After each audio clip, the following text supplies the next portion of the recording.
Now that you've gotten your board checked off and everything's working, what we're going to do is we're going to add a switch onto the side. And it's not that difficult to do, but what we'll do here is we're going to cut one of our battery snap wires. I cut the black one, and we place our switch that we use, same switch we use from our boat, from another project, and we're going to add that into the circuit. We want to make sure that we do have a switch in here because it helps us make sure that the battery lasts a lot longer.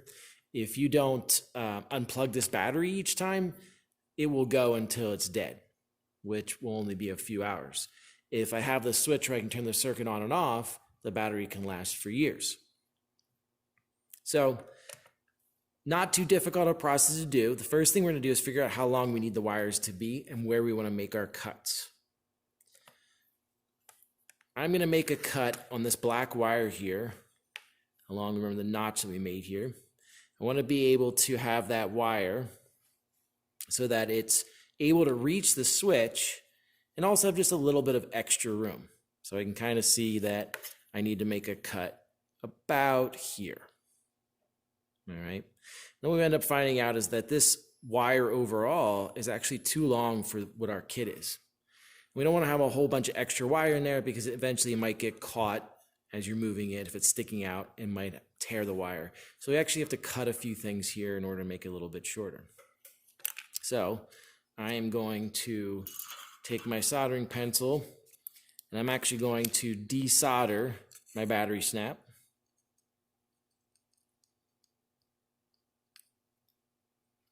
And when I do that, I'm going to try to make sure that I leave those holes open so that I can come back and add in that solder or add in our wires again.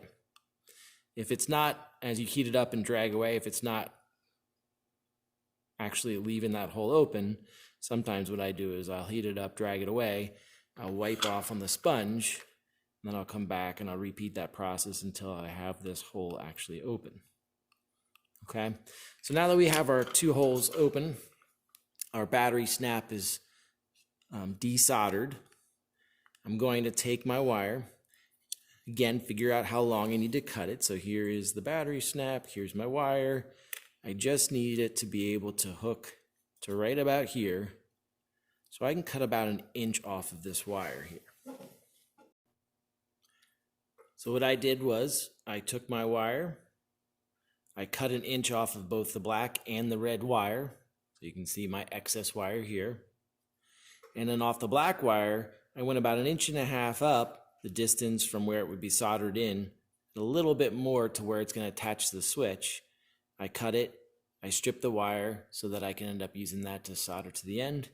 I also want to make sure that I strip the wire here, making sure about 1/4 inch is exposed so that I have enough to attach to the switch. So what I'm going to do first is attach my little black piece of the wire, making sure that I solder the black wire onto the right hole. So now you can see that I took my black piece that I cut off, I attached on the right side, I attached my red wire back, and now I need to attach my 2 black wires to my switch.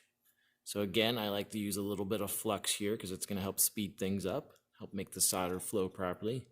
It doesn't matter which black wire you solder to the center switch, just make sure that one of them is soldered and then the other wire is soldered to one of the outsides of the switches. Now that my wire is fully soldered, I can see I have a black wire going to this side of the switch. I have the other side of that black wire from the center, and my red wire is just going out.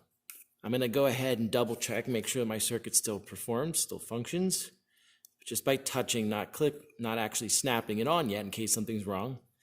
And then I can go ahead and turn the switch on and off to see if it's actually performing the way I want it to. That looks good. At this point, what we want to do is we want to go ahead and peel off the paper on both your top and your bottom pieces. Get the screws that you need. You're going to end up needing 4 of the longer screws with 4 of the hex nuts. And we're going to need 1, 2, 3 of our short screws in order to attach the boards to the actual plate on the bottom. Keep in mind, it is important which direction this bottom plate goes so that your holes line up properly and that your battery clip actually goes in the right direction here. If the holes that you drilled originally don't match up to your bottom, they don't line up perfectly, what you may have to do is drill larger holes on this bottom piece and or drill the holes in the correct location so that it does fit.